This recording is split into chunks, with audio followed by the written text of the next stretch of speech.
അവരപ്പ അക്രമ ഭരണവും അഴിമതി ശരണവും കാരണഭൂതം അവര. പ്രിയമുള്ള ജനാധിപത്യ മതേതര വിശ്വാസികളെ, 2025 ഡിസംബർ 9, 11 തീയതികളിൽ നടക്കാനിരിക്കുന്ന തദ്ദേശ സ്ഥാപനങ്ങളിലേക്കുള്ള തിരഞ്ഞെടുപ്പ് കേരള രാഷ്ട്രീയത്തിന്റെ ഗതിവിധികൾ നിയന്ത്രിക്കുന്ന ഫൈനൽ പോരാട്ടത്തിലേക്കുള്ള ജനാധിപത്യത്തിന്റെ സെമി ഫൈനൽ മത്സരമാണ്. കേരളത്തിന്റെ എല്ലാ മേഖലയിലും ജനങ്ങളെ ഊറ്റിക്കുടിക്കുന്ന ഒരു സർക്കാർ, ചൂരൽമല കുത്തി ഒഴുകി നാശം വിതച്ച വയനാട് ദുരന്തത്തിൽ കോടികൾ പ്രളയ ഫണ്ടായി പിരിച്ചെടുത്തും പാവപ്പെട്ടവരെ കൈയൊടിഞ്ഞ ഒരു സർക്കാർ, വയനാട്ടിലെ ദുരന്തം അനുഭവിച്ച പാവങ്ങളായ മനുഷ്യർക്ക് ഒരു കുടിലെന്ന സ്വപ്നം യാഥാർത്ഥ്യമാക്കുന്ന പ്രതിപക്ഷ സംഘടനകളുടെ ഭവന പദ്ധതികൾക്ക് തടസ്സം സൃഷ്ടിച്ച ഒരു സർക്കാർ, ജീവിതകാലം ദുരിതം അനുഭവിക്കുന്ന ആശാ വർക്കർമാർക്ക് വേതനം നൽകാതെ ആശമാരുടെ ആശയത്തെ തെരുവിലിറക്കിയ ഒരു സർക്കാർ, രോഗികൾക്ക് ആശ്വാസമാകേണ്ട കേരളത്തിലെ സർക്കാർ ഹോസ്പിറ്റൽ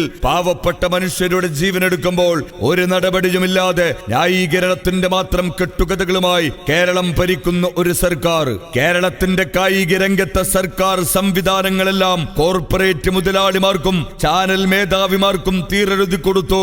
അർജന്റീനയിലെ മെസ്സിയെ വരും വരില്ല പേരു പറഞ്ഞു കേരളത്തിലെ ഫുട്ബോൾ പ്രേമികളുടെ വികാരത്തെ കളങ്കപ്പെടുത്തിയ ഇടതുപക്ഷ സർക്കാരിന്റെ ഏകാധിപത്യ ദുർഭരണത്തിനെതിരെ നഗരപ്രദേശങ്ങളിലും ഗ്രാമപ്രദേശങ്ങളിലും മനുഷ്യനും ജീവനും ഭീഷണിയായ തെരുവ് നായ്ക്കളുടെയും കാട്ടുപന്നികളുടെയും